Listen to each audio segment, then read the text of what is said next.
അപ്പോൾ ദേവിദാസൻ ഞങ്ങളൊക്കെ ഈ ബുദ്ധിമുട്ടുകളും കഷ്ടപ്പാടുകളും സഹിച്ചതുകൊണ്ട പേരിൽ മാത്രമാണ് നമ്മളൊക്കെ ഇന്ന് ഇവിടെ ഇരിക്കുന്നത്.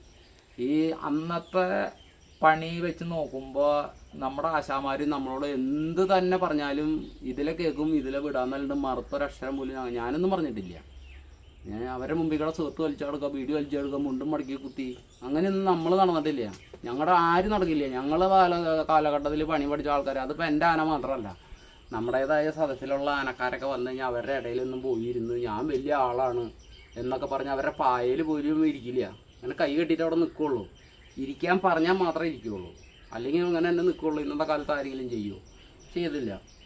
അപ്പോൾ അന്നത്തെ കഷ്ടപ്പാടിൻ്റെ 1/3 കഷ്ടപ്പാടില്ല ഇന്നത്തെ കാലത്ത്. പക്ഷെ അന്ന് ആനകൾക്ക് വലിയ അസുഖങ്ങളോ കാര്യങ്ങളോ ഒന്നും ഉണ്ടായിട്ടില്ല. ഞാനൊക്കെ ദേവദാസനാനെ കൊണ്ട് 35 കിലോമീറ്റർ വരെ നടന്നിട്ടൊക്കെ ഉണ്ട്.